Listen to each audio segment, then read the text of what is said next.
Okay, welcome to day 2 of boot camp for November of 2021. Today, we are going to look at opportunities. And so opportunities in command equate to what our transactions are, but the opportunities applet has so much more than that. And we're going to explore all of these pieces today.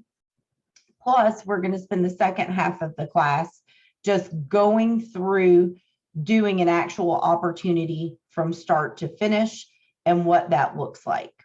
So it doesn't matter in command if you use Docusign, if you use .loop, if you prefer to use zip forms, if that's what you're used to, if you get your document signed on paper. All of those are acceptable as long as the finished product ends up in command and gets turned into your compliance officers. So I think that's a big question that we get. It doesn't matter how you choose to get your stuff signed. All of them are totally fine as long as they are signed and turned in command. So now that we have logged into command agent.kw.com, yesterday we talked about adding contacts, the importance of adding as full of contact information as we possibly can. We customized our home screen, which is throwing me off a little bit. So I'm going to customize my home screen back to the way I normally have it.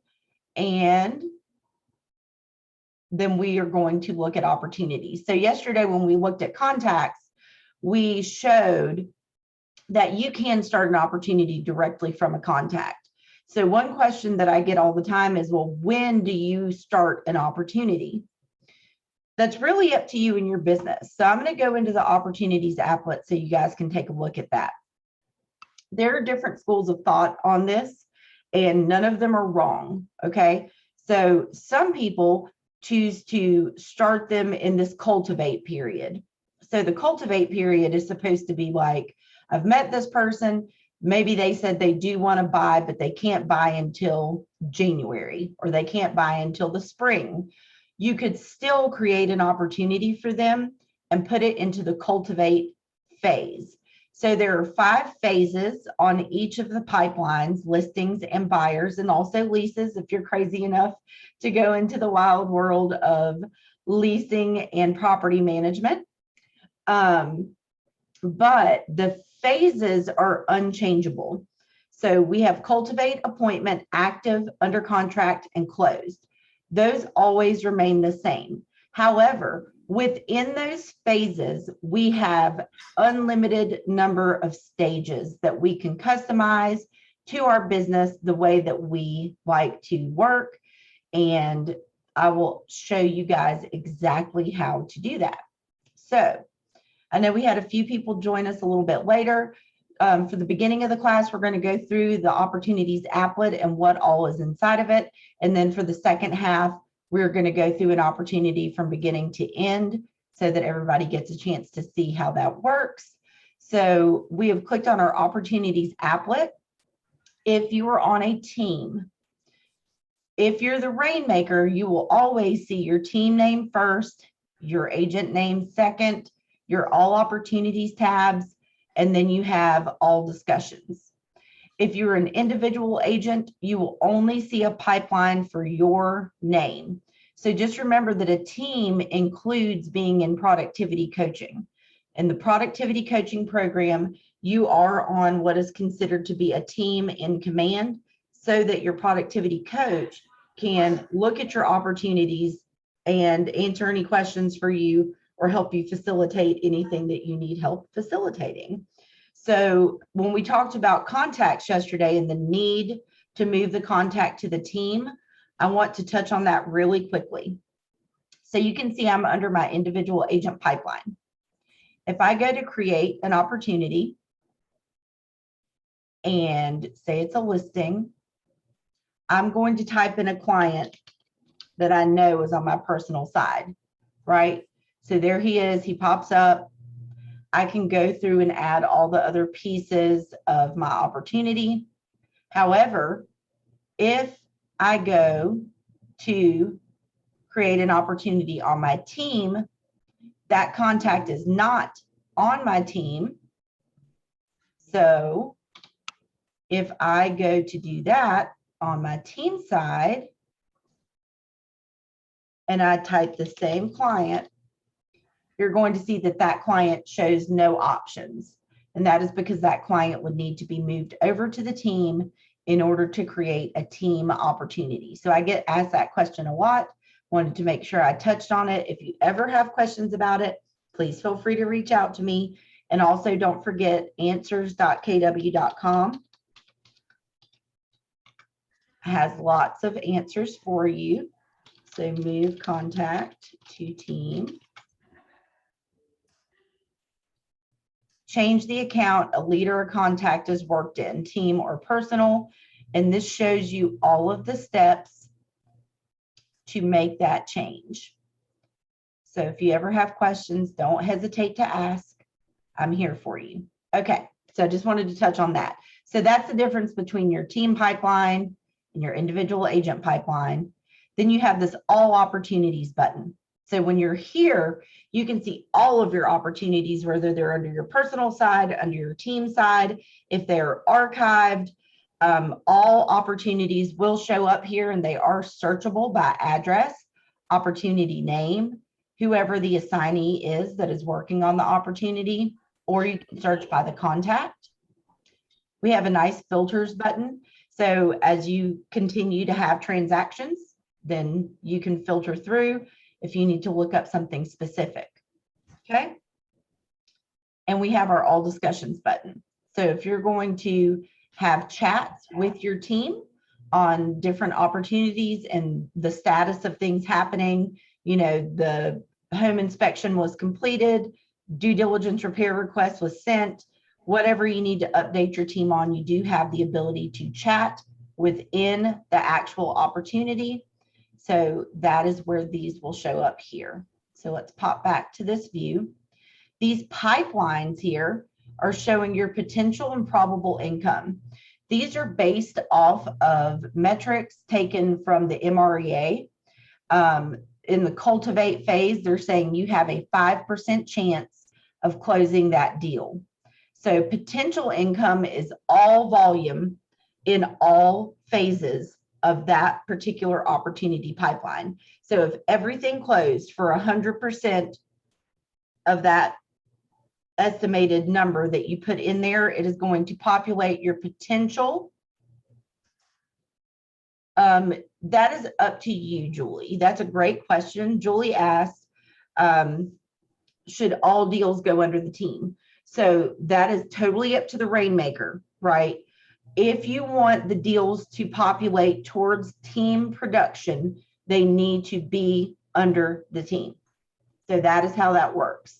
On the back end, if you do not put your opportunities under the team, it will show up on the individual agent as production instead of production under the team. So most rainmakers do put all of their opportunities under the team, but not all. There are some rainmakers that allow their team members maybe to facilitate a family member's deal on their individual agent pipeline.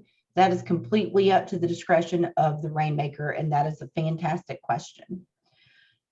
Okay, so looking at this pipeline, the probable income is going to take into account these different ratios.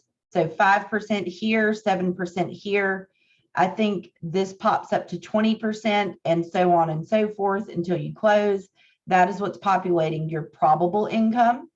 So again, with opportunities, just like contacts, if you put junk in, you get junk out. The more information that you give the system, the more it can give you in returns by way of metrics, statistics, and letting you know what a broad overview of your business.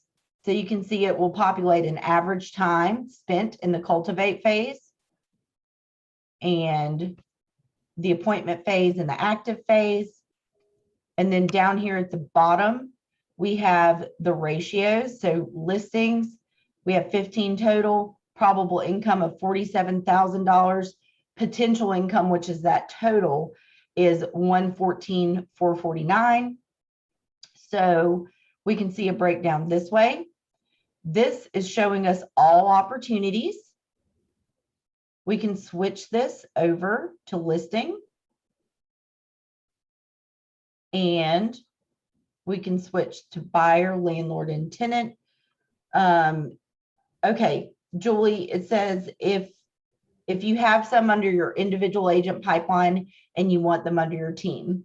Unfortunately, once it's created, there is no way to switch which side it is on.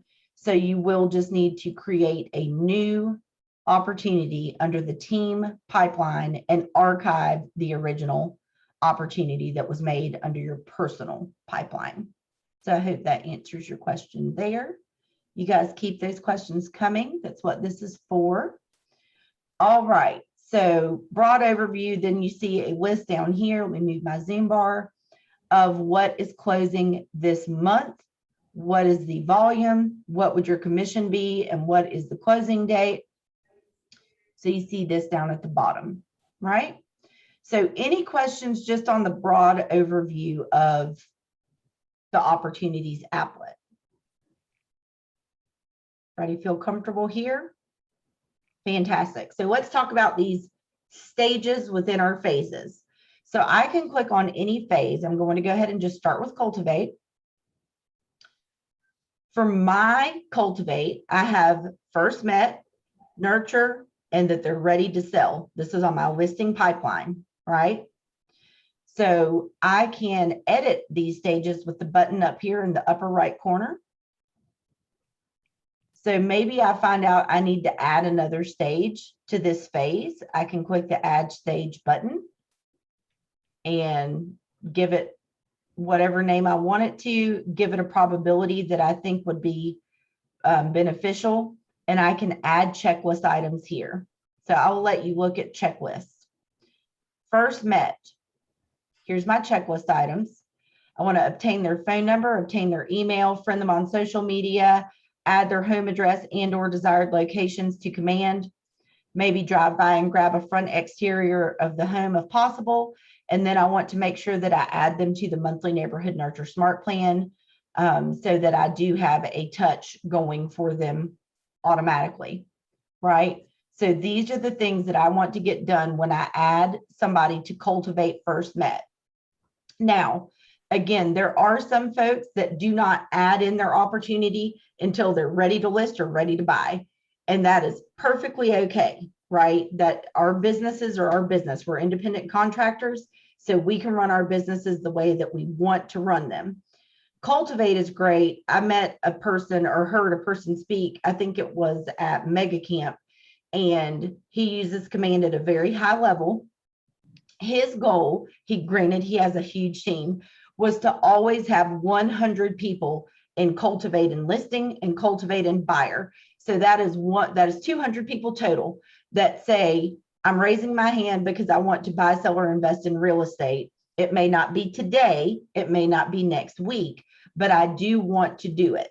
So his goal is to always keep 100 people there, and that way he can feed his pipeline, right? But again, completely up to you. Now, I do have checklists. I got this from George Kelly, who is a mega producing agent. And I borrowed it and I North Carolinaed it out. So Monica's opportunity checklist. And I will drop this link in the chat. So again, this was George Kelly's checklist, and I just took it because he was not in our state. So he didn't have anything about due diligence and things that are, specific to our state. So under watch, he wants these things to happen.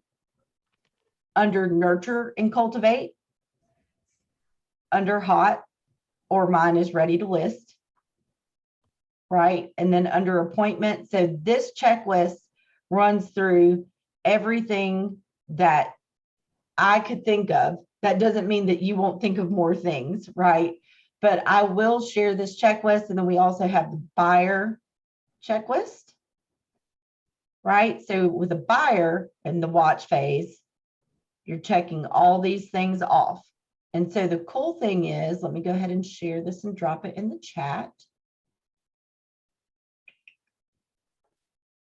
And you guys can click on this in the chat and you can customize this list to exactly the way you want it to be. And then what I did was just copied and pasted it into my command. So when I opened up my listings and I went to edit my stages, and then I opened my first met checklist, I usually just do a split screen. It depends, I'm sure, on how big your screen is. But I worked like this. And I said, okay, add item, copy this, paste it here, save it, right? And so then you'll also see these client update buttons. So client updates are great. Brivity is a company that that is what they built their company around, was updating our clients with what's happening. So if you check the client update box and you have client updates turned on for that opportunity, then your client will receive an email every time that you check something off. They'll receive an email that day that shows them what you did. So let me find one to show you. If it's a listing and you have the listing connected, you will see a picture for a listing. If it is a buyer, you will not see a picture of the listing. All right. So here's what the client would see. Dakota Perry, we're checking things off the list. Here is the summary of tasks we completed for 490 Archer Road in Winston-Salem, right? And so anything that you check off that has the client update box checked and the opportunities that opportunity has its client updates turned on is going to go to that client.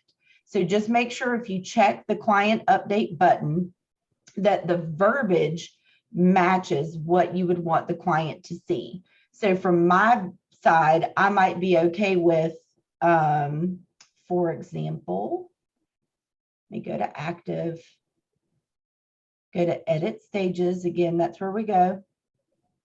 Oh my goodness, hold on. I don't know why there was nothing there. Let me get into, ooh, internet, work with me here. Bear with me, y'all. I think my internet just went a little crazy for a moment. Let's try this one. Here we go. So say like sign placed at house. I might be okay with it saying drop sign for myself because I'm just reminding myself to drop the sign off. But if my client is going to see it, I might want it to say, we placed the sign in your front yard or something to that effect. So just be mindful of when you have the client update box checked, what your verbiage actually says, right? Just wanted to touch on that. So again, we can add as many stages as we want. We can delete a stage by clicking delete. So one thing that George Kelly shared with us when he spoke with us that I thought was awesome, he added a stage to both his listing and his buyer pipelines that say the deal is on fire. So he goes in to his team command once in the morning, he said, once at lunch, and then twice, once in the afternoon and once in the evening, to make sure that nobody has dropped an opportunity into the deal is on fire, because he is the rainmaker and he wants to make sure that he knows if he needs to step in. So that is how his team chose to do it, which I thought was really cool. But you can see adding checklist items is a great feature, and the client update features are great. So let's talk about client updates really quickly. If you click on this gear, it is going to take you back into the command settings for client updates and opportunities. So here's my team, here's my individual. Okay, what time do I want my client updates to go out? Okay, so I get to choose. Do I want it to come from the owner of the opportunity? Or if you're on a team, you can choose, do I want it to come from the owner of the opportunity or someone else on my team? Okay. Do I want it to go to the client and the co-client? Or do I only want the email to go out to the primary client?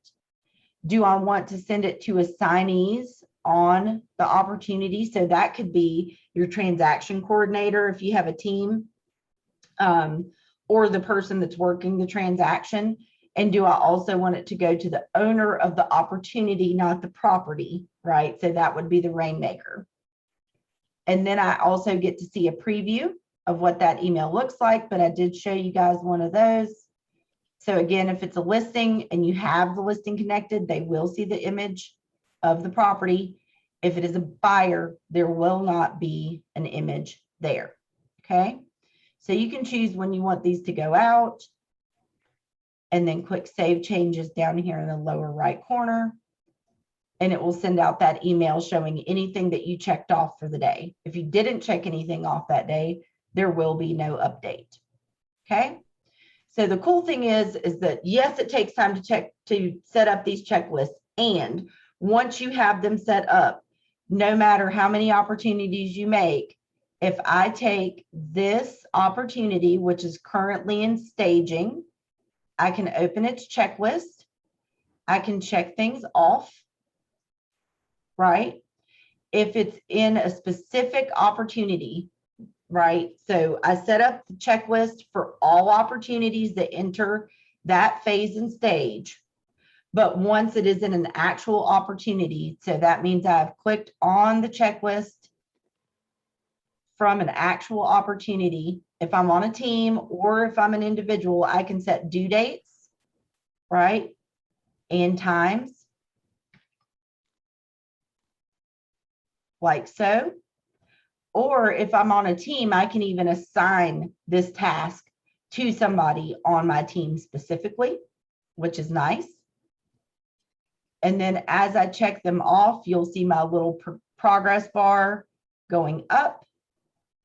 I can choose to hide the items that I've completed so I don't have to see them, right? And then if I take this opportunity and move it into showing, it is going to be assigned a new checklist for me to take care of. And if there's something specific to this opportunity, just one example I can think of, I had a client that was selling their home here, but they already had to move for a job.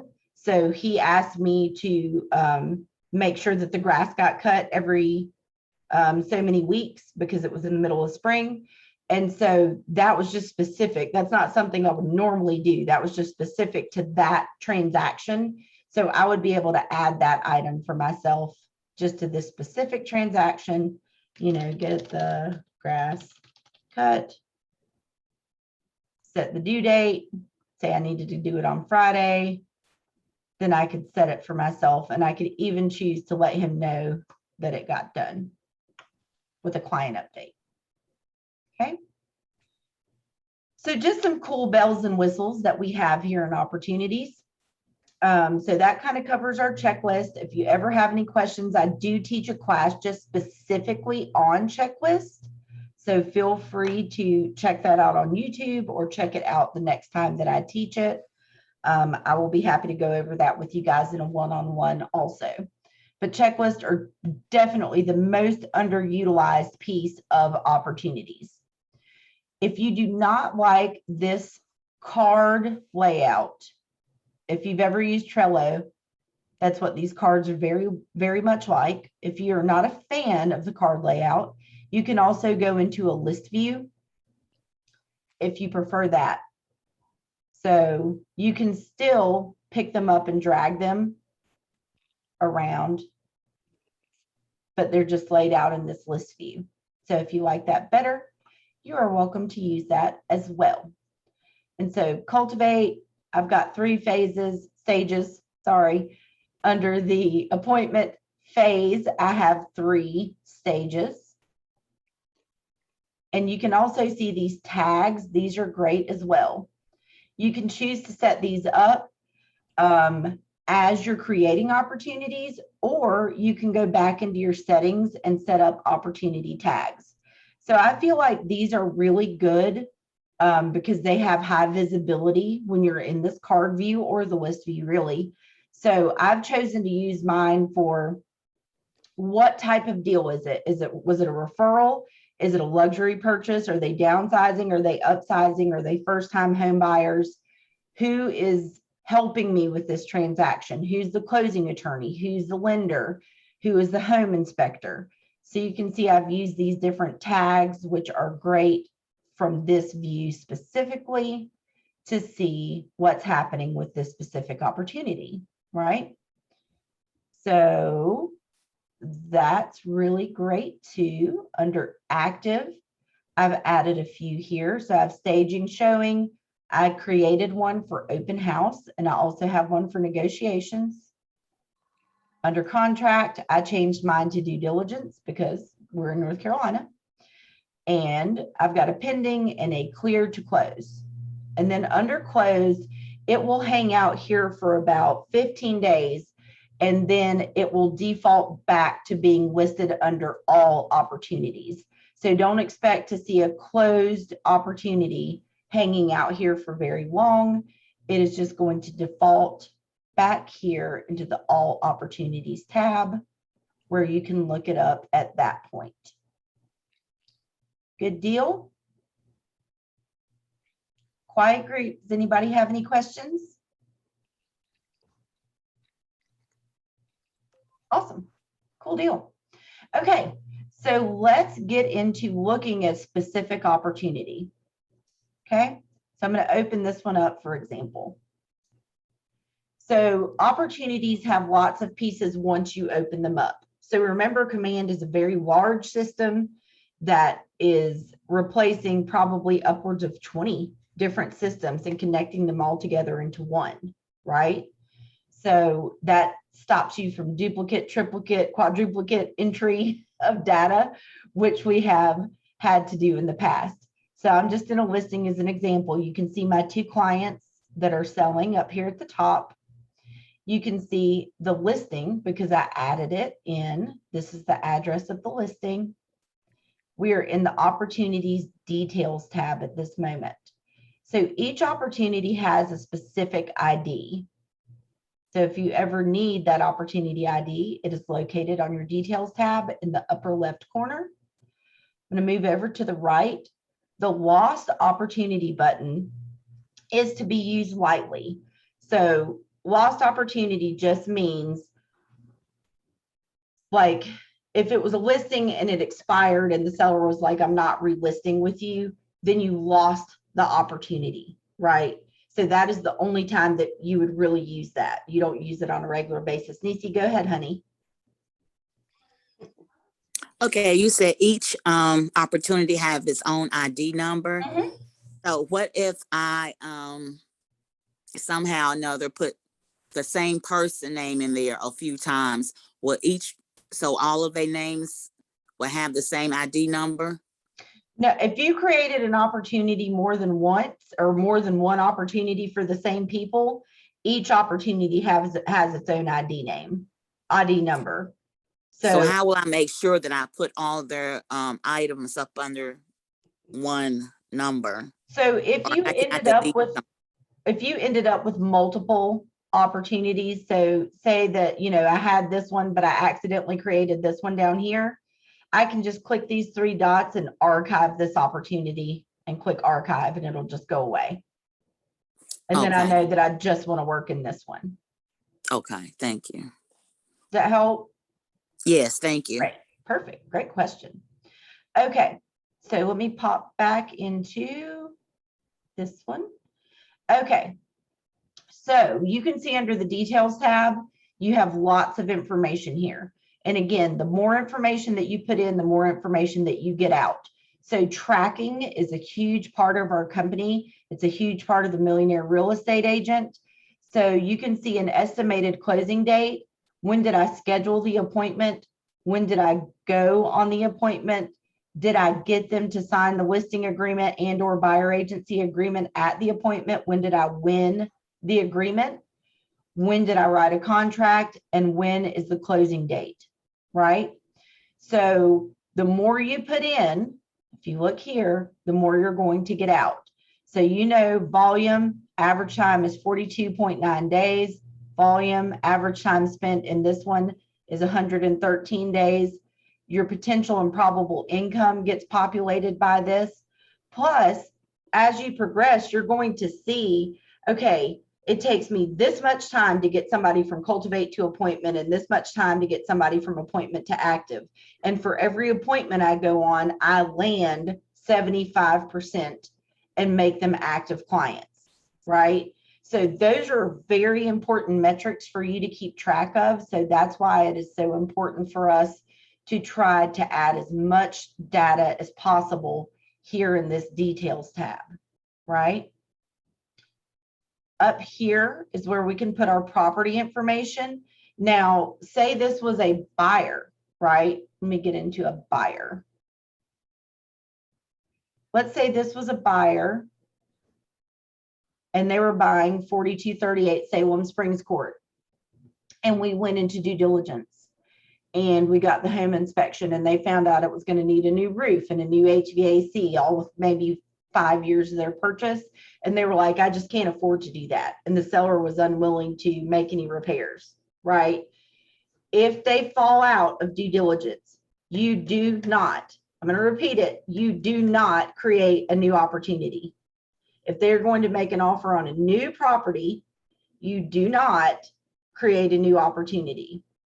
The first thing that you're going to do is click this little pin, okay? And you're going to say they are no longer purchasing that, they are purchasing this property. And you're going to click save. And so now you see this sync transaction button. You can sync it and update it, and it is going to push that data into Docusign. Now, if you're using Dotloop, I don't believe that that works, but if you are using Docusign, it is going to push that new property address into Docusign for you to get your new documents signed, okay? The next step that you would take is under your Documents tab, okay? So say under contract, I had already turned in all of my documents and I had them approved, and now I found out we're not going to have this, we're not going to buy this house, we're going to buy a new house. I've put my new address in.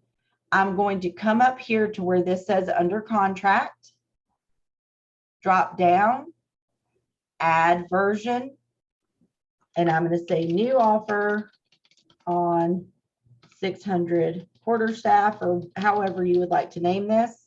It's going to create a new clean version of my checklist, and I can move forward with the next transaction, because as agents, we are required to maintain that documentation even if we didn't close on that property. Now you have. I can toggle back and go to my previous version. My documents are still there, but I can work under my new version of the checklist and get all of my new documents turned in. Okay.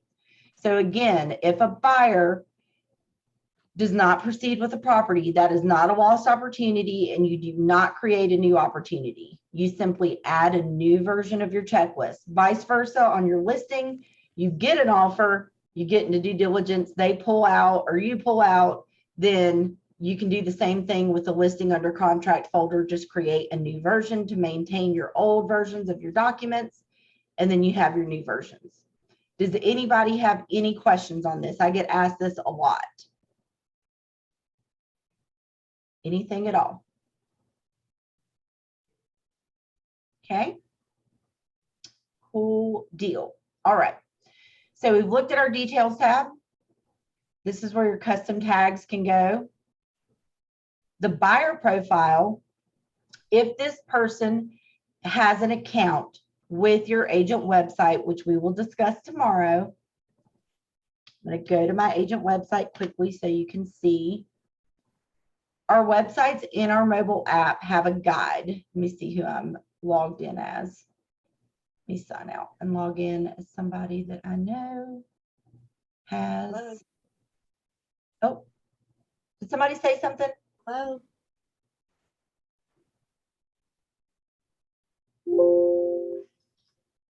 Andrea, was that you? Oh, I'm sorry. I thought I was on mute. That's okay, sweetie. Okay, so let me log in as Dakota.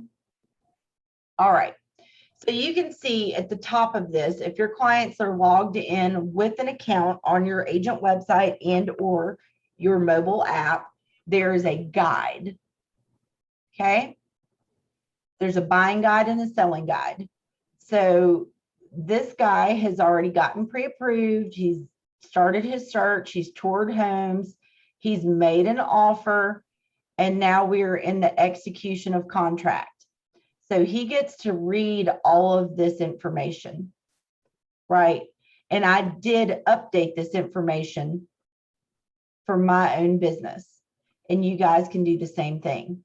And we'll talk about this more tomorrow, right? But say that we already finished this side, he can mark this step as completed. And now he's moved into his due diligence period. Okay. So vice versa, let me move back. So if he was registered, I'm going to go into one with him on it. Under his buyer profile, it would say he is registered with my consumer platform, and I can manage the guide for him. Okay. So say he's already done this one, then I can check this off for him myself, or he can check it off for himself from the app and or the website. So that is what is hanging out under the buyer profile section. Okay. If you guys ever wondered what that was. Right? Good deal. So our documents tab. This is where we turn in all of our documents to our compliance officers. Let me try to find one that's got some good stuff in it. Here we go. Okay. So again, it does not matter where you got your document signed. On paper, in Dotloop, in Docusign, zip forms, however you got it signed. I even have a remarkable tablet. If you guys haven't seen these, they're super cool. I can sign documents on there with my clients, right? It does not matter where you get them signed as long as the executed document ends up in the correct place in the checklist in command. So when you're creating a opportunity, you pick which checklist you're working in, the residential checklist, vacant land, referrals, right? These are the Winston-Salem checklist, Greensboro. Yours are just slightly different, but pretty similar. So as long as your completed document ends up next to working with real estate agents, this is my working with real estate agents. Buyer agency agreement, buyer agency agreement. This is where I've turned it in, right? And they can see it right from there. Now, if they approve it, obviously it's going to say approved in green. If it was returned, you're going to see it say returned in red. And they even left me a little chat. So Dakota is my dog. For those of you who have not been in any of my classes before, Dakota and Sasha are my dogs, and they sell a whole lot of real estate because they're my test subjects. But so they sent me a chat here that says, pretty sure Dakota will stick to his doghouse, but if not, please check off all of the types offered by our firm. So this is for Winston-Salem. I'll open up this document and show you what I mean. I was supposed to put checks here, and I did not do that before my client signed. So that is the reason this got returned, right? So I need to get this fixed, and then I'm going to come here to my three dots. I'm going to update the form, and I'm going to upload the correct version that does have those check boxes, right? So that is how that works. And then if I move into my under contract folder, I can begin to turn in my documents here. I can add them. If I signed in Docusign, which in this one I did, I can attach my files from Docusign. I can pick which folder in Docusign, and I can choose the correct document and put it here, and then submit it to the Market Center for review. Okay. So just remember, Docusign, Dotloop, Zip Forms, all of them are fantastic, and they are only for signing. We don't turn stuff in there. We don't turn it in Dotloop. We don't turn it in Docusign. Our compliance officers our broker in charge, they don't look in those platforms to check our forms for us. Everything gets turned in Command. Okay. So I've- go ahead. Okay, I'm still confused about how do we get it over in Command from .loop? So do I copy it? I'll show you a .loop one. I'll have to find one to open up. Let me see. Let me think of one that I did in .loop. Hold on one second, honey. I think I have some named .loop.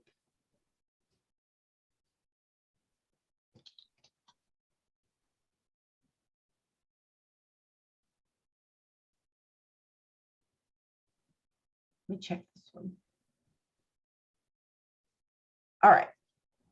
I'll just start a transaction from this one. So if you're going to use Docusign and you have it connected to Command, or if you're going to use .loop and you have it connected to Command, you're going to click Start a Transaction, and we're going to go through this in detail in the second half of the class, and you're going to pick whichever one you're using. So for today, I'll just say .loop so I can show Nisi how this works.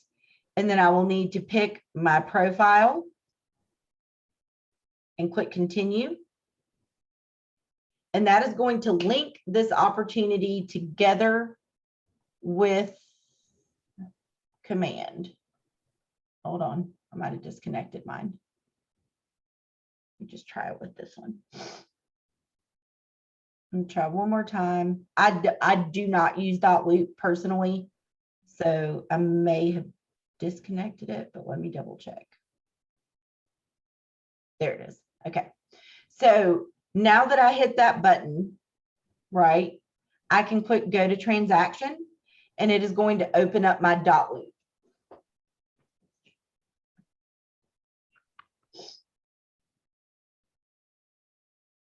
And when you go press, you go to transaction, not start transaction again, correct? Right, because once you've started it, it's already made the connection. So now you're just going to what you connected, right? Which is .loop test, .loop test, got the same name, right? Because they are connected.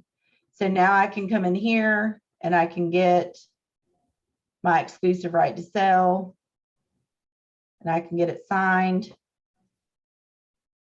I'm just going to pretend that I get this signed.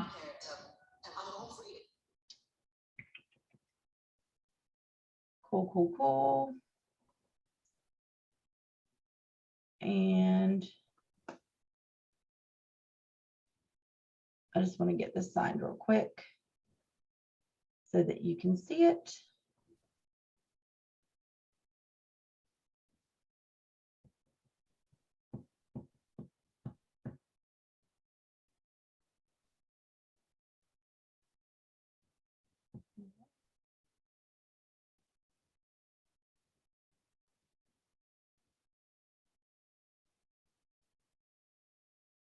Okay.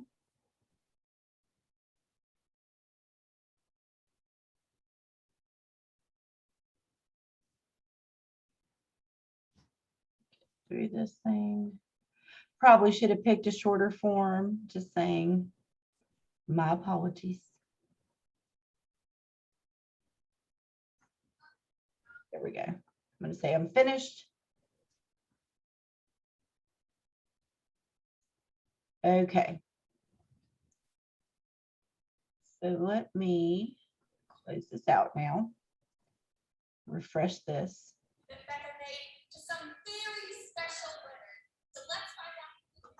Okay. All right. So now I'm attaching my file from .loop, Nisi. You see it here in the upper corner? I can upload it manually from my computer, or I can add it from my connected .loop. And then I can just say, there it is. And there it goes. And it's connected, right? Okay.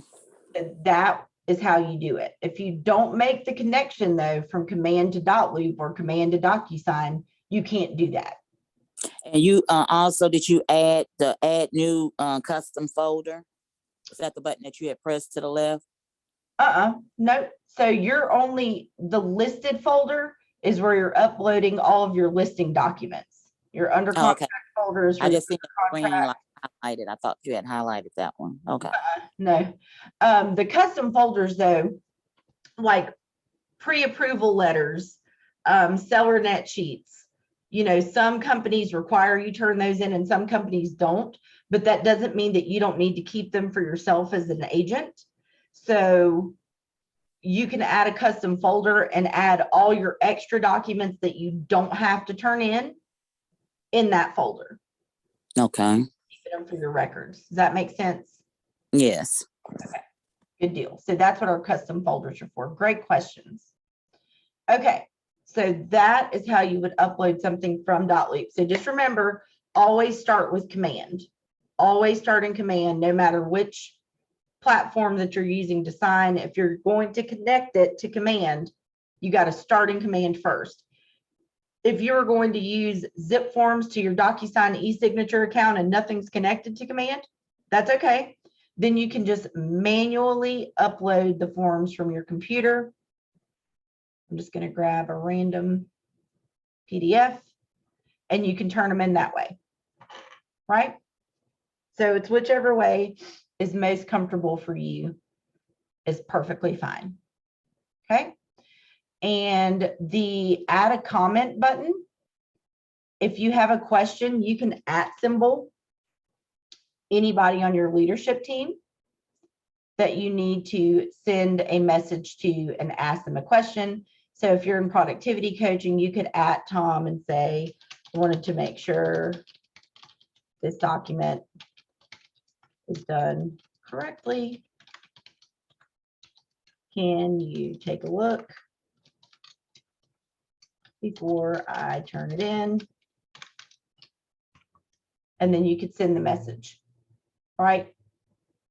So that's what the add a comment button is for right here, okay? And each folder has its own comment section.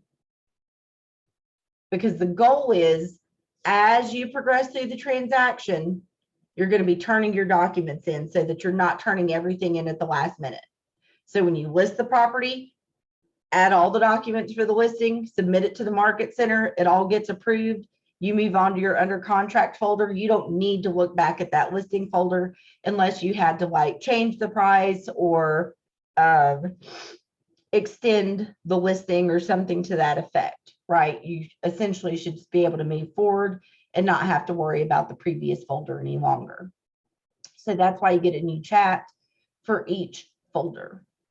Okay, Monica, I have another question. Yeah, please. So what if you've already submitted some forms and then you have to go back and maybe change the due diligence date or closing date or anything, how would you do that? Do everyone have to re-sign or you just do a addendum form?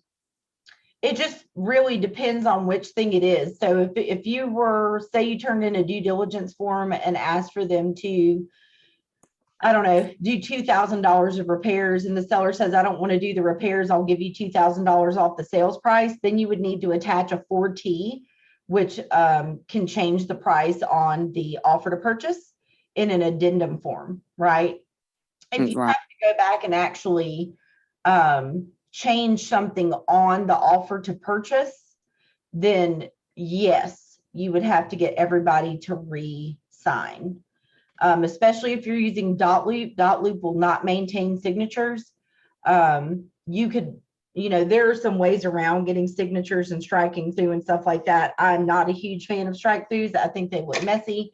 And to me, these are legal documents, so I'm not really a fan, but they're still legal, right?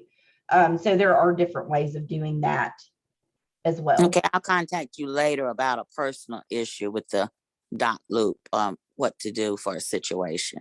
Okay, yep. And I'm not going to promise to be the best .loop question answerer, but I will absolutely do my best. Well, it's really something simple. I could probably just ask it right here. It's about a date, I maybe extending the due diligence date. So like you said, you have to re-sign everything, but could we just do a addendum form for just the date?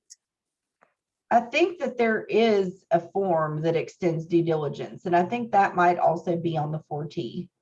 Okay. Let me open. I'm sorry, I'm not a good .loop user. I'm much faster in Docusign, so I'm just going to go into Docusign and look at that 4T real quick. I'm pretty sure though that you can adjust the due diligence and the closing date with the 4T. Let me grab. Oops. That's an actual transaction and not a test. There we go. Here.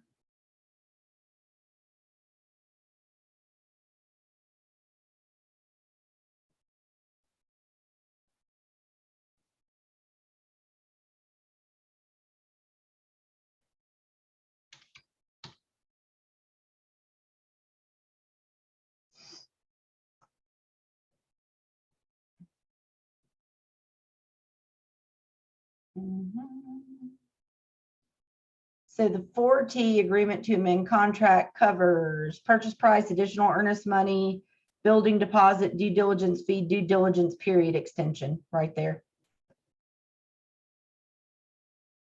Thank you. Extending the settlement date.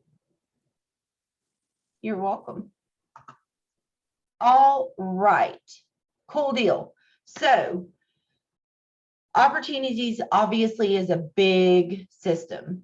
So again, we have, the simple thing, which is why I want to show you in the second half of the class. There's a lot in here that you don't have to do, but that are great things for you to aspire to do to make your life easier in the long run. The last thing I'm going to show you guys, I think, here's that client updates button. So if you want to turn the client updates on, that's where you would do it. And you can also export documents. So a lot of times the attorney will say, can you please send me over the, the contract and this form and this form. And we all know how it's going today with cybersecurity. So you can actually password protect your documents.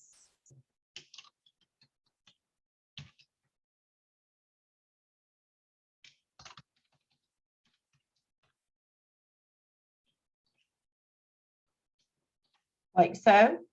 So I've put a password in. I can export all of my documents, including all version history. That's where we added a version of the checklist. Or I can uncheck this box and say that I only want, specific documents to go. I don't think I have any in this particular folder. Hold on 1 minute. Let me get into one that's got documents in it.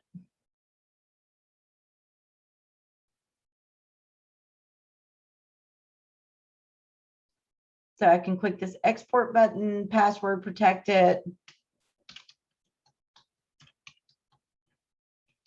So there we go. And I can choose to export all, or I can break it down and say I only want to send this page, or this form, and this 4T, if I had one in there, right? I can send it directly to a client, or I can even add like Randall Perry, right? So if he was my closing attorney, that's not really his email, I'm just throwing one in there.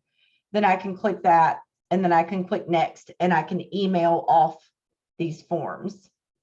I'm just going to send it to my client so that you can see what it looks like.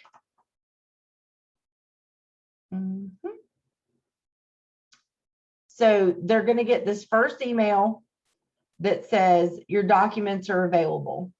Okay. It's going to give them the password that they need to access the documents. Okay. And then they will get the one where they can actually download the documents. It's going to download as a zip file.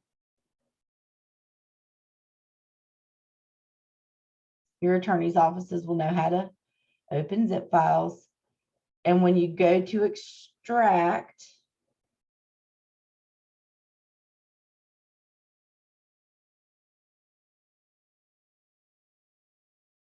it's going to ask for that password before it'll let them get the documents out.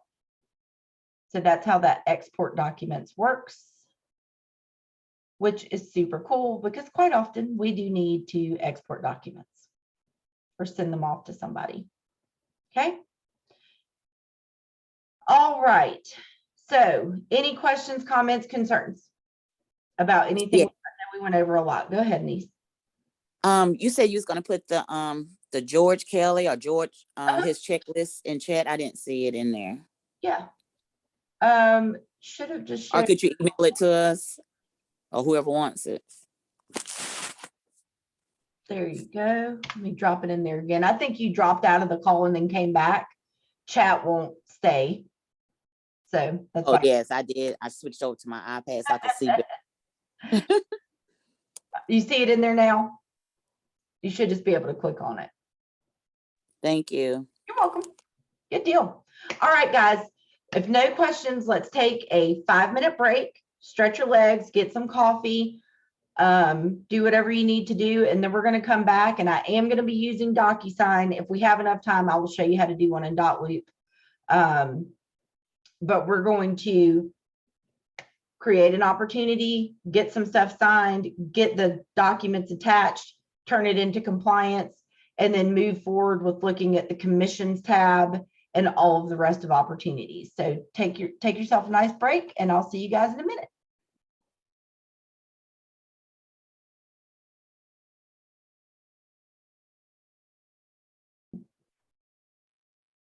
Okay, so as we get started creating an opportunity and taking it all the way through to the end, I want to draw your attention to kwtradtech.com, which is my website for you guys of resources.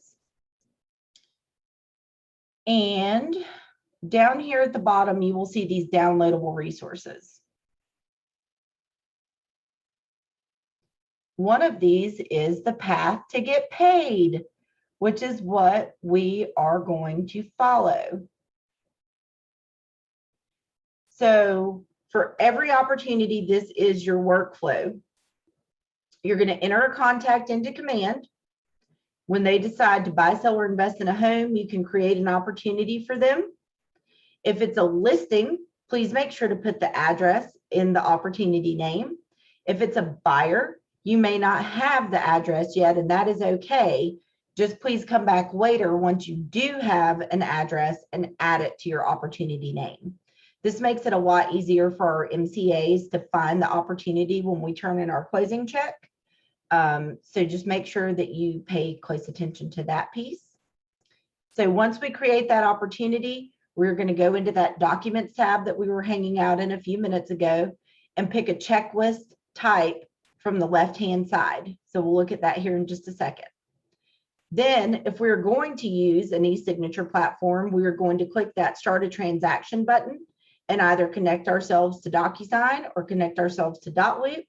If you're a Zip Forms user, you could also connect Zip Forms in command. And if you have questions about that, I'm happy to meet with you one-on-one. But with the addition of templates into Docusign, we don't have to use Zip Forms anymore for templating, but it can be done if you want to know how to do that. So then we're going to get all of our signatures done, right? External from command.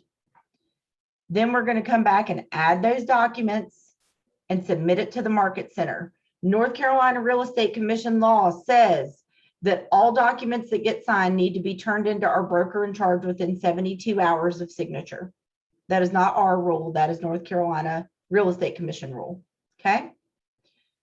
So then we're going to create our offer, accept the offer, and then we can manage our commissions. And so then you're going to be able to request to get paid. So those are always your steps. So just follow the path. Along the way, if you have any questions, please feel free to ask them. I'm happy to stop. This is not really about getting the signatures done, because again, it doesn't matter where you get the signatures done. I am going to show you how to connect it to Docusign and get a couple of signatures so we have some signed documents, but that is not really the intent of this. If you want specifics on getting documents signed, I'm happy to meet with you about that. And I do teach classes just on that piece. And while we're here on my website, Sports and Entertainment Division has come out at KW. So if you guys haven't checked it out, I've added a link up there at the top. Super cool. Okay, here we go. So we're in Command. We met these people a couple of weeks ago. We added them to our Command database. And now they have called and said, okay, I am ready to buy this house. Okay, so we've already got the contacts in. I'm going to go into my opportunities handshake. I'm going to click create opportunity in the upper right corner. I'm going to make sure if I'm in 2 market centers that I'm picking the right market center. If I'm on a team, that I'm selecting my team. Okay. And then I'm going to pick my opportunity type. For this one, I'm going to say a buyer. Okay. Now I'm going to pick my client. If I have a co-client, I can add them here as well, but for the sake of time, I'm just going to have one client today. You're going to see it's automatically named client dash buyer or client dash listing. Again, if it's your listing, please go ahead and add the address here. If it's your buyer and you don't have an address yet, please come back and add that later. Okay, so I'm just going to say that this is boot camp November, so I remember. Okay, if I want to do those custom tags, if I know this is 2021, I've got my tags already. They're buying a luxury property. Drew's going to be my home inspector. Randall's going to do my closing, and they got their loan with Fairway. There's my custom tags. Estimated closing date. They would like to be in time for Christmas. Right? Budget. Budget is not a range. Budget is one number. So if this is luxury, it's got to be at least $700,000. And, you know, a girl can dream. My commission rate is 3%. This is only your side of the commission. And then make sure that we're always changing our opportunity phase and stage to where it needs to be. Okay, so any questions on the creation part? I'm going to give you guys a second. If you're watching the recording, maybe hit pause and go ahead and create your opportunity and then come back to the video. Everybody good? All right. So I'm going to go ahead and hit the create button. So now I'm in my opportunity itself under the details tab. Here's all of my general information. I can hit my pen and I can say, okay, we scheduled our appointment yesterday. We had our appointment today. I won the agreement to help them purchase today. And we found their dream home today. And our closing date is going to be December 16th. They're going conventional and save. So now I've got all my dates in down here. And let's find a property that we can use. Let's find something really pretty.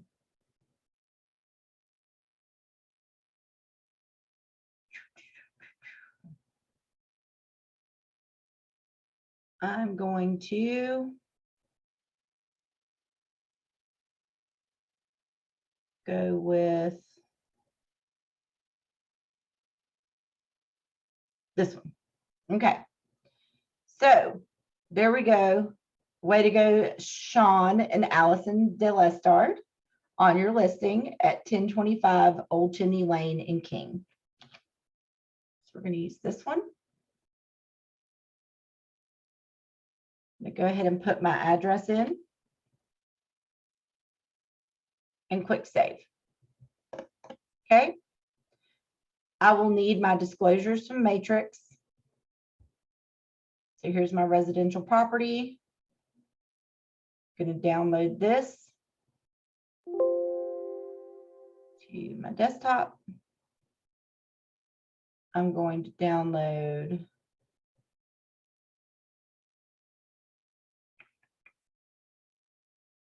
mineral oil and gas.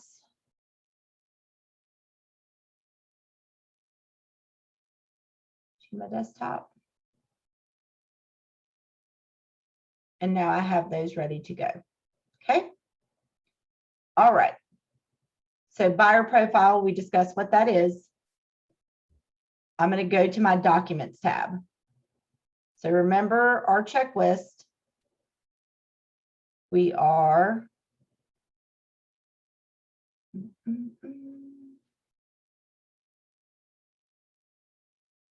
my goodness, internet. You're wearing me out today. There we go. We've got our contact entered. They decided to buy. We created an opportunity. We are now at our documents tab. We're going to come to the left and pick a checklist type.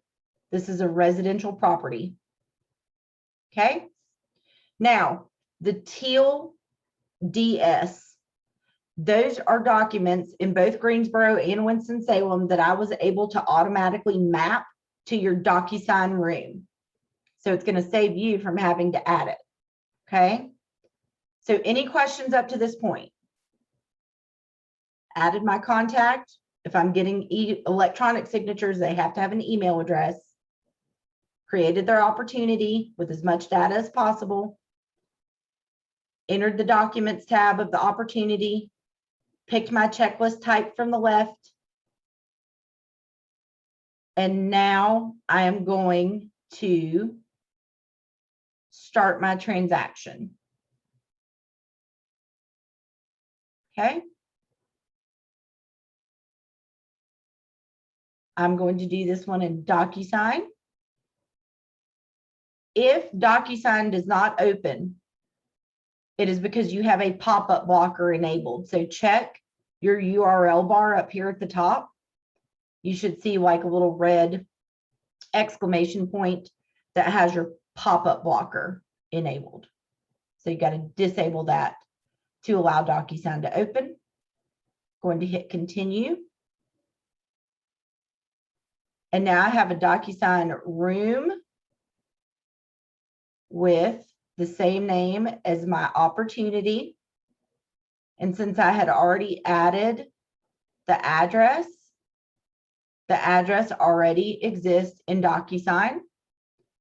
And you can see that everything that has a DS, the working with real estate agents, the buyer agency agreement, the offer to purchase, the affiliated business disclosures are already in the Docusign room so that you do not have to add them.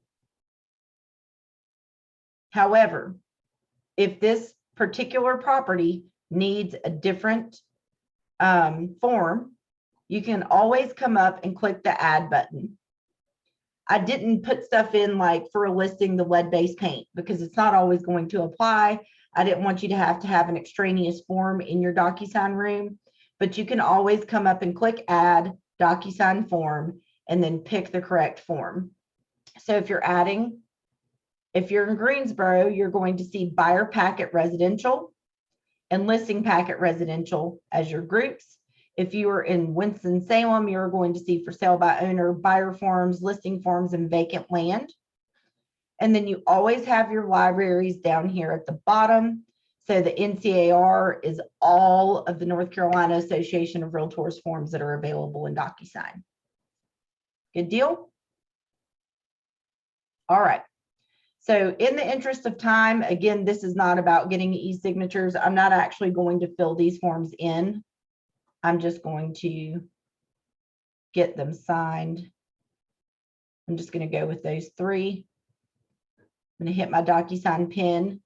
If you were actually filling these out, you would open the forms and I would be applying my templates. Don't forget, we have a Docusign class coming up where I talk about templates and other shortcuts that you can use to make Docusign easier for you. I'm just going to grab these templates and apply them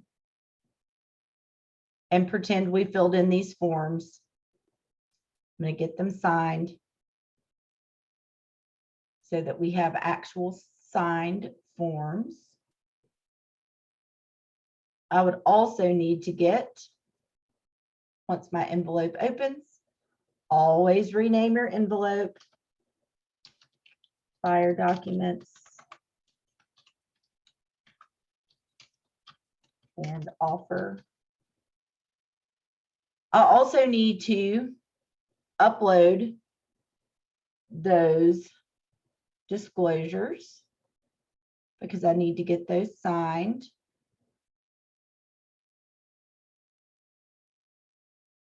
There's the mineral oil and gas. And there's the residential property disclosure. So I'm going to add those two because I need to get those signed with my offer. Maybe. There they come. They're just being slow. Okay. I'm just going to move forward while that's loading. Adding recipients to our envelope, pre-tagged roles. Please make sure you use pre-tagged roles and save yourself time. Who is signing? You're only assigning people that you are having sign. If you don't have the sellers, you're not dealing with the sellers. So who is buyer 1? Dakota. We don't have a buyer 2 or a seller 1 or a seller 2 or a buyer entity or a seller entity. I'm not the listing agent, so they don't need to be selected. We don't have an escrow agent signing yet, but I am the buyer's agent and I do need to sign my buyer agency agreement. So I'm going to pick myself and then I'm going to add the selected to the envelope. Everybody with me? Everybody feeling good? Okay, I'm going to go next. It's going to take me into my envelope preview where I can make sure that everything is ready to go. It's your one last chance before you send it off to make sure everything looks good. So working with real estate agents, again, we didn't fill these in, but my buyer signing, offer to purchase, my buyer signing, right? You can reorder these documents in the envelope so that they're in the right order, but in the interest of time, we're just going to keep moving. So everything looks good. When I get down to these addendums, I will Docusign populated all the other stuff that was on the Docusign forms. This was not a Docusign form. This was a PDF that I downloaded from the MLS. So I will need to be my client up here, not myself, my client. And my client needs to initial,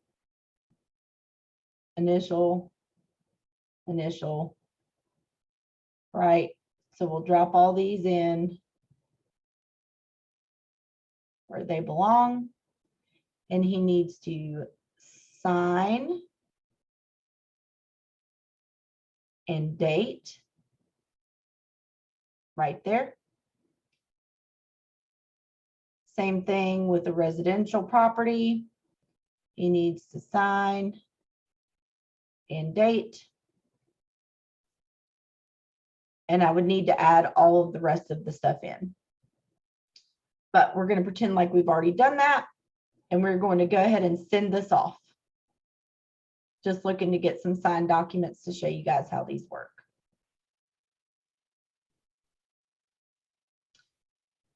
We're working, we're thinking about it.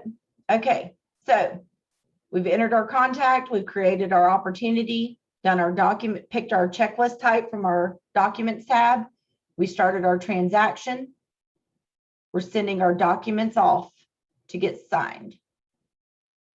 Okay, this needs my signature because of the buyer agency agreement. So I'm going to go ahead and choose to sign this as the agent.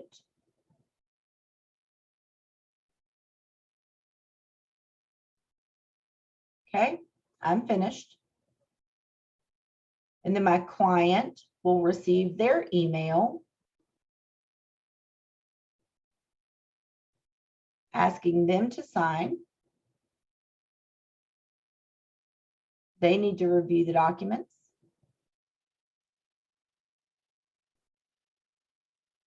And sign. Just going to click through while I'm signing. Does anybody have any questions? Anybody feeling good? Yes, I have a question. Sure. What about some of these documents that are time sensitive and your clients are not really up on the time and return them late? That's a discussion you'll need to be having with your clients. In this market, they need to be signing their documents when you send them to them. So, I mean, are you just having a hard time getting them to sign them? Yes, and then like a couple of them really don't know how or not really into it. So I had to, show them. And a lot of people just don't check email quick either.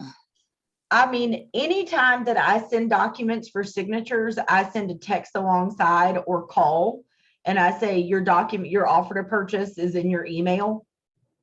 Please get this signed for me so that I can get it turned in to the sellers. Are you in productivity coaching, Nisi? I guess with Andy. You're on the command team.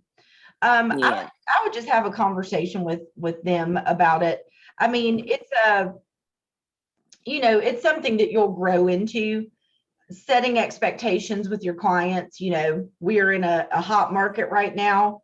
We need to make sure that we are ready to pull the trigger, ready to get our form signed, ready to get our checks written for due diligence and earnest money. Because if we don't facilitate quickly, we run the chance of losing the property. Exactly. Yeah, I mean, it's just a setting expectations conversation. That is a tongue twister. And we can, I would definitely talk with your team about it if you're having issues like that. Definitely. Okay, thanks. Okay. All right. So give that a second. That was a great conversation because now our documents are completed. So you're going to see in documents in Docusign that we're going to have two versions of the documents. The original form version and the signed copy of that same document. So say we make this offer and they come back and they want more money than what we offered. Then we can go back into the form version, change the numbers around and send it for fresh signatures. Or we can take the signed copy, put it in an envelope, strike through an initial to make those changes. But again, this is not about getting the signatures done. This is about the whole thing. So if you have any questions about signatures specifically, please let me know after class and we can have a one-on-one, or I can let you know when our upcoming signature classes are. Okay. So we've got our stuff signed. So now we're going to come back to command. And we are here. And so in our buyer consultation, we are going to be attaching files from Docusign. From what folder? My room documents folder. And so here is my working with real estate agents that got signed. It says signed right here. Here is my buyer agency agreement that got signed. my under contract folder, I would need to have this MLS sheet. You can just print it. You always want at least the agent full and click print to PDF. And we're going to save that to our computer.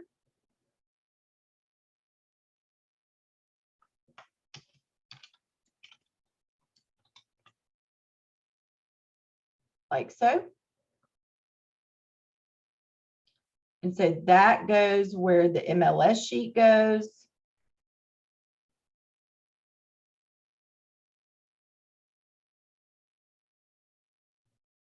Hit refresh on that. MLS, I'm not attaching from Docusign. It's on my computer. So I'm going to change that to manual. And I'm going to move my Zoom window. Take this MLS sheet and just drop it right in. Okay. Now I can switch back to Docusign, which is where everything else was. And I can say, okay, here's my offer to purchase. Here's my residential property disclosure. Here's my mineral oil and gas rights. And any other forms that I had gotten signed. I just did a couple to show you guys. And then I'm going to hit consultation, submit to Market Center so they can check these two documents. Under contract folder, I need to submit it to the Market Center, right? And so that part's going to be all taken care of. They're going to be checking that and getting it signed. If something does get returned, you will get an email that says, you know, your compliance was returned because you're missing the initial on page 2, or, you know, whatever it is. The new command app that's coming out will also give you a notification if your file was not approved. If it got returned for something, then you're going to get a notification for that as well. Okay, so you'll get an email and a notification. Okay, so that pretty much takes care of the documents. Any questions on the documents part? Everybody good? Okay. So now we're going to move into our offers and commissions tab. No matter if it's your buyer or if it's your listing, you need to add an offer and accept it in order to move forward and manage your commissions. Okay. So we're going to add this offer. You can name it whatever you would like to. We're going to click create offer. Okay. And we're going to search for that address. I think it is still. So there's that address. I want to take this second. The reason you see all these Z's, if this is a new construction property, it more than likely is not going to exist yet in Zillow. Okay. And you're going, I mean, in Zillow, in Google. So you're going to have to manually enter the address for these new constructions. If you ever run into this issue, just let me know and I'll be happy to help you. You can also select it from the KWLS. It defaults to only showing my listings, which this is not my listing, so I need to change it to all. I can search for the property. And here it is right here. And I can click select. And now my property is added. So I'm going to move forward to parties. Any questions? So we're adding an offer. All right, I'm going to move forward. I can choose to add as much information or as little here as I want, as long as I fill out the red asterisks. So Lloyd is the seller. That has a red asterisk. I had to add it. Sean is the agent. It knew that because it's a KW listing. If it wasn't, you would need to maybe add them in. And it knew that I was the buyer agent, so I don't need to do anything here. I can move forward with terms. My people are bringing $300,000 in cash and financing $400,000. I told you a girl can dream. For a total sales price of $700,000. Earnest money, we'll say it was, I don't know, 5,000. And due diligence, we'll say it was 5,000. Termination option. That is the same thing as your due diligence period. So if your due diligence period was about 3 weeks, then you could just put 21 days after contract. Seller will contribute how much to a residential service contract. That would be like if the seller was giving you $600 to get a home warranty. And then the one below for settlement costs would be your closing costs, and maybe you were asking for closing costs. So that's what they stand for. But again, they don't have a red asterisk, so you don't have to add them. I'm going to move forward with agent analysis. Nothing is required here. What this is really great for is when you're on the listing side, if you get multiple offers, you can add all 3, 4, 5, however many offers you got, and then you can compare them. So you have 3 offers. I just want to show you real quick. If this was your listing, I know we're looking at a buyer. It would say like you got this offer, this offer, this offer. These are all the terms. So that's when it's really beneficial to add all of that data in there, especially if you're showing this offer to your client. They can click compare when they get the email. This one's really old. When it's new and live, then they can look at it and it'll give them a spreadsheet of the offers. So I just wanted to touch on that. But for this one, I don't need to do this. This is the one house that my clients are buying. There we go. There's my offer. Okay. So now that I have this piece done, I'm going to accept the offer. And that is going to allow me to manage my commission.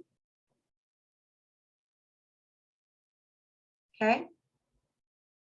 So when I come in to manage my commission, if you had not added some of this data, you might see red exclamation points that say you don't have a closing date, or you don't have the address, or there could be different things, but it won't let you move forward until you add them. But you can see it shows the total commission, how much I would need to pay to the office, how much of that is royalty, how much of that is company commission. If I had any additional deductions here or nonprofit deductions here, how much is getting paid to me gross right there. It will also show you what that's going to do to your cap when it closes. If I needed to make any additional edits here, I could do so by editing the agent payment. So this can get really specific, and I recommend that you have conversations with your MCAs, Donna in KW1 in Greensboro and Carissa currently in KW Lead in Winston-Salem. Both MCAs handle referrals a little bit differently, so I don't like to show them in an open class forum like this. But definitely, if you have questions here, don't hesitate to ask, right? If you can just get yourself to this point and then you're like, I had a referral, or I want to give to KW Cares, or I told the client that I would take $600 out of my commission to get them a home warranty, whatever it is. If you don't know exactly how to do it, just take a breath and then ask either your MCA, or I can also try to help you if you need me to. Okay. And I'm not going to actually submit this because it's not a real transaction. But at that point, you would hit submit. You would get a pop-up window. I think I can actually hit it. You're going to get this pop-up window that's going to ask, do you want to give to KW Cares? Do you want to give to KW Kids Can?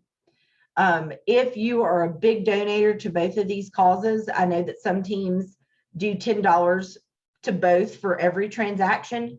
There is now a way in your settings that you can set it up to automatically take $10 off of every transaction. Okay. And then you would skip donation and submit, or pick your donation and then donate and submit. So now you've turned in your documents, you've turned in your commission. Okay. So again, we've done our transaction, we've done our documents, we submitted them to the Market Center for review, we created our offer, we accepted it, and now we have managed our commissions tab, completed it, and turned it in. Now, this 12 p.m. rule, that is a KW Elite and Winston-Salem rule. I'm not speaking to Greensboro's rule. But the more of this stuff you get done, the faster you're going to get paid, right?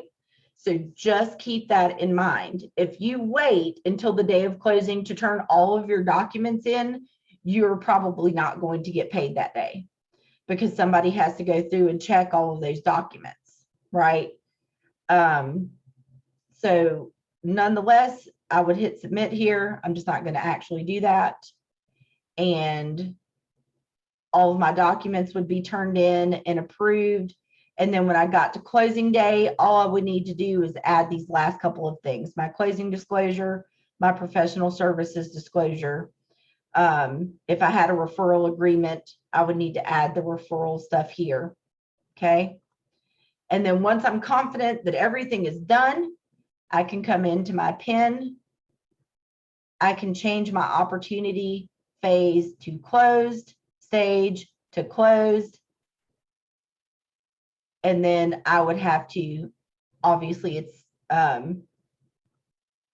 wanting me to confirm an earlier date, and then I could hit save. And now this would be closed. Okay. And I know we went over it very quickly. Obviously, this wouldn't all happen to you at one time. Normally, you would meet the people, get your buyer document signed, go look at some properties, pick the property, get your offer signed, get your disclosure signed, and then you would turn that set of documents in, and then you would make it through due diligence, and you'd be like, okay, it's going to close. So now I'm going to do my offer and my commission, and I'm going to turn that in, and then you would get to the closing date. So just keep in mind, we did all like a month or more worth of stuff in 30 or 40 minutes. So I just wanted you guys to see the flow, how everything flows. Again, it doesn't matter where you get your documents signed, as long as you turn them in right here. You can manually upload them. You can add them from an attached Docusign room, or you can add them from attached loops. Okay. Questions?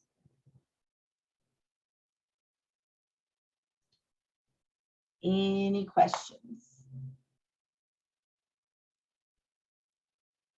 Okay. Got 17 minutes left, so if you have any questions, please feel free to ask.